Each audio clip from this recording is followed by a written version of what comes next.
मी रमेश शिवाजी वावरे, सहाय्यक पोलीस निरीक्षक, Masad police station.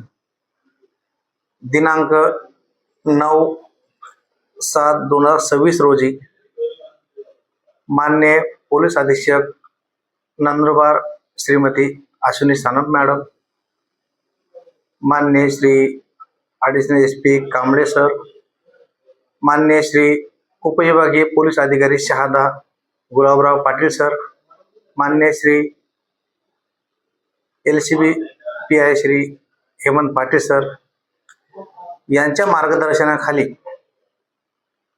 आम्हाला माहिती मिळाल्यावरून की जावदा गावी एका हरिओम फॅक्टरीमध्ये दारू संदर्भात कोणीतरी दारूचा माल गाडीमध्ये भरत आहे किंवा खाली करत आहे अशी माहिती मिळाल्यानंतर तात्काळ आम्ही आमच्या पोलिसांचे अंमलदार त्या ठिकाणी रवाना केले. रवाना केल्यानंतर त्यांनी सांगितले की सर अशा ठिकाणी असं दारूचा माल आहे. असे कळताच आम्ही आमच्यासोबत आणखी कर्मचारी घेऊन आम्ही घटनेच्या ठिकाणी गेलो. घटनेच्या ठिकाणी गेलो की आता तपासामध्ये निष्पन्न होणे बाकी आहे. तपासामध्ये निष्पन्न झाल्यानंतर सूत्रधारापर्यंत आम्ही 100% जाणार आहोत. आणि सूत्रधार कोण आहे, माल कुठून आलेला आहे, माल कोण घेऊन जाणार होते, माल कुठे विकणार होते याबाबत आमचे वरिष्ठ आम्हाला वेळोवेळी मार्गदर्शन करत आहेत.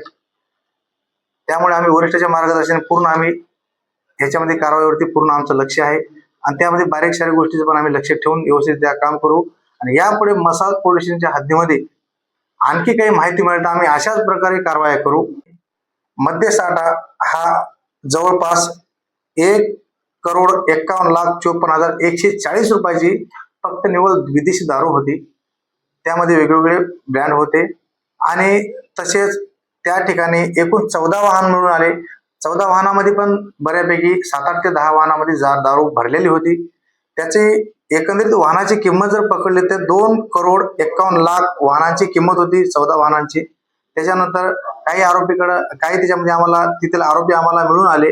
आरोपी मिळून आल्यानंतर त्या आरोपी हे काही मध्य प्रदेश, गुजरात आणि हरियाणा या ठिकाणचे होते आणि त्यांच्याकडे आम्हाला मोबाईल मिळून आले. त्याच्याकडून 3 मोबाईल आम्ही जप्त केले. त्याची किंमत एकूण 20,000 होती. अशी टोटल एकूण रक्कम पकडली तर टोटल रक्कम होती 4,02,74,140 रुपयाचा टोटल मुद्देमाल होता. त्यावरून आम्ही त्या सदर आरोपींना पोलीस स्टेशनला व स्वतः पूर्ण मालासह आम्ही त्या ठिकाणी पंचनामा करून